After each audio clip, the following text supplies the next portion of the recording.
So hi. Hey. A little after the show. I love the after show after the show. I love that. And I love the after the show when we have tequila. We got some good tequila here too. Tell us about this really good tequila. Yeah, so this is Cantera Negra tequila. You say that beautifully. You I got got the him- R thing going. Yeah, I got involved. One of my college football buddies actually called me up about it because I launched a tequila brand years ago. I had no intention of getting back into the spirits industry until I tasted this. And I was just like, dude, this is the best tequila I ever tasted. How can I get involved? And so right before the pandemic, we brought it to Chicago, although it was in other states prior to that. My partners are in Ohio. That's where I grew up. But and then after the pandemic, as it was going on, it kind of blew up. It's in Benny's and Jewel Osco's. We're in a bunch of different places, but it's a ultra premium tequila, 100% agave. It's a lowland tequila, which means that we grow our agave plants in the lowlands of Jalisco, Mexico. But so much flavor, and we don't harvest our tequila until we don't harvest our agave until it's fully matured. So that brings out a different profile there. Does that make it more añejo-y, like aged? So Or it not really? it provides more of the agave flavor. So it's you get more flavor when you do a more mature agave versus a young agave plant. So this is our coffee tequila. Okay, I've never had coffee tequila. and this is made from Cheers, we gotta do cheers. This is made from 100% Mexican coffee beans. We have some agave. good. This can be really dangerous because it's And you're it's nice driving? and sweet. You drove here. I may have to take an Uber, but you can make This is lovely. You can just put this on the rocks. You can make like a This is espresso dangerous. martini. Yeah, it is dangerous. Wow. Absolutely dangerous. But this is our añejo. Okay, This so like, aged. is it really sugary? Well, it's sugary because it's it's cooked down. Yeah, Put a little sugar in it, but it's made from agave and it's distilled and it's really good. Yeah, yeah. So this is like something. It would be good in coffee. Yes, absolutely. Ooh. Some restaurants actually put it on their ice cream as a dessert. Yeah. Mm-hmm.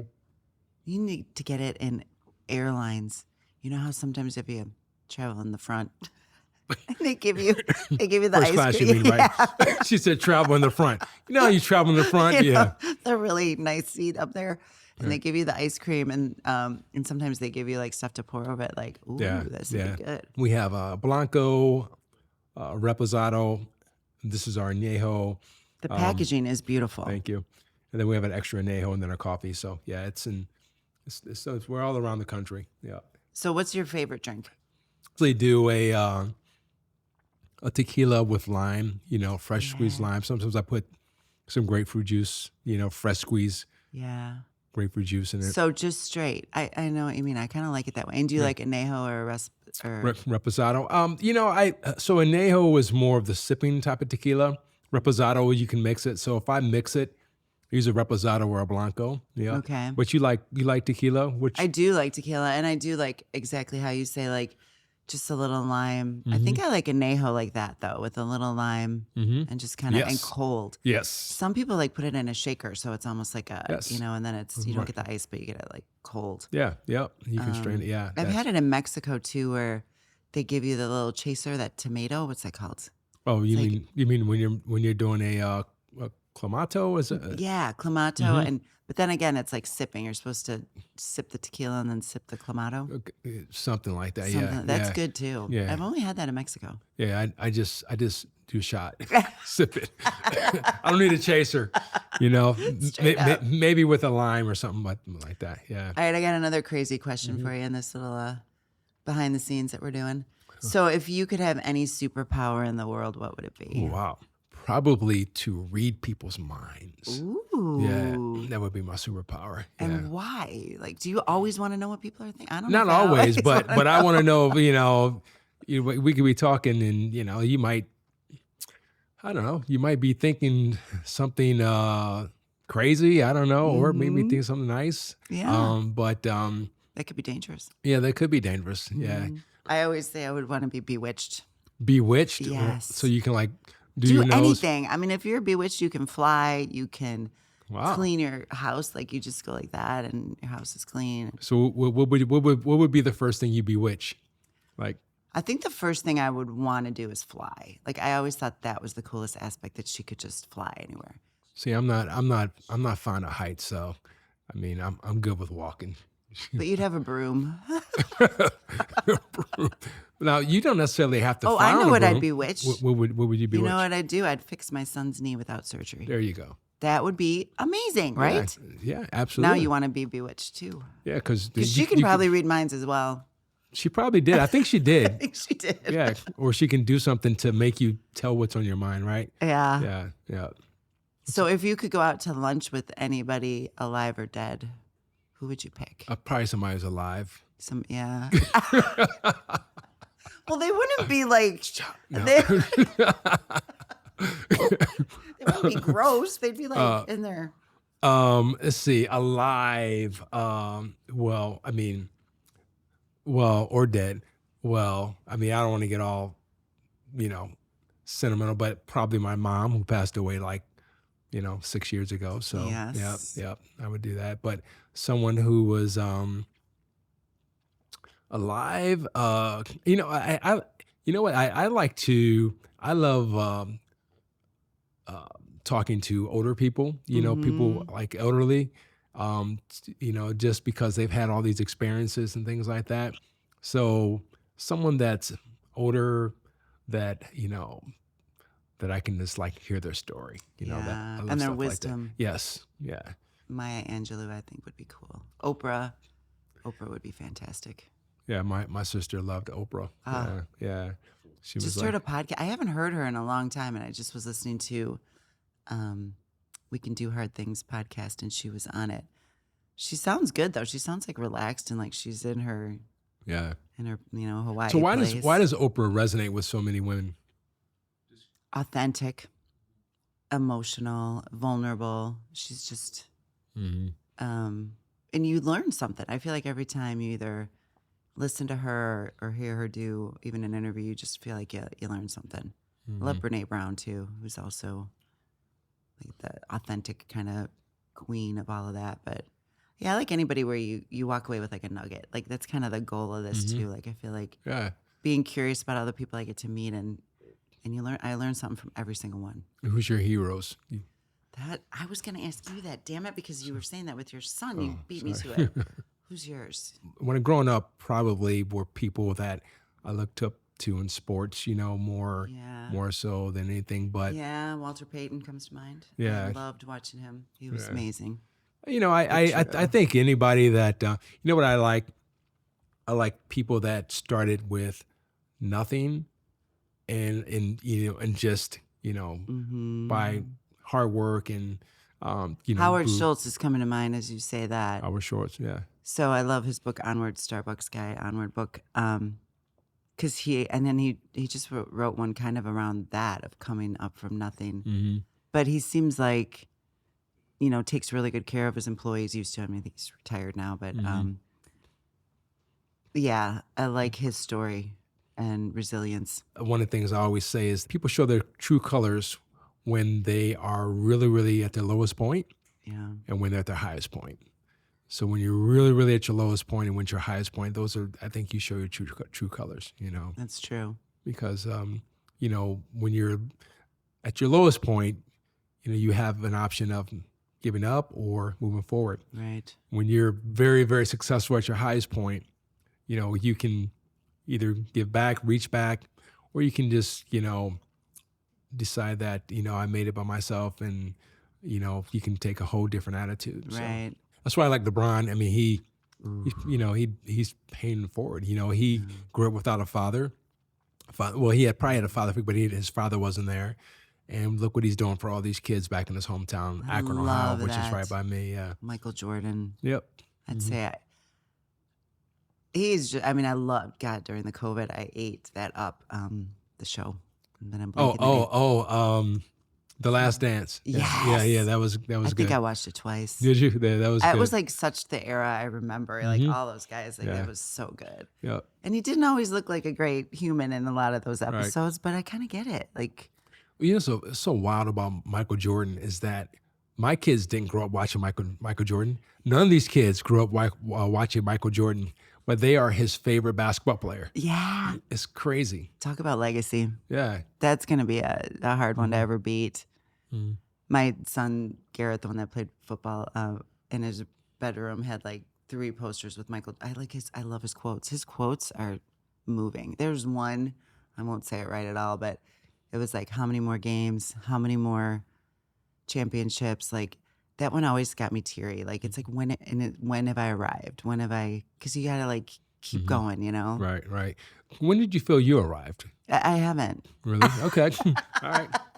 And I don't. why don't you think that? I mean, you're That's a successful. really yeah. You have all these great things going on. So Yeah, that's a really good question. I would say I was saying this to my girlfriend yesterday of like, I think it's different parts of your life for sure. So, 20s and 30s, you're building pretty broke, just trying to figure out the path. And then kind of like 40s was, maybe getting more settled and a little more confident in my role. And now I feel like it's about a give back, like mentorship. And it seems like it's more about others, which is nice. I'm kind of liking this Right. part. Mm-hmm.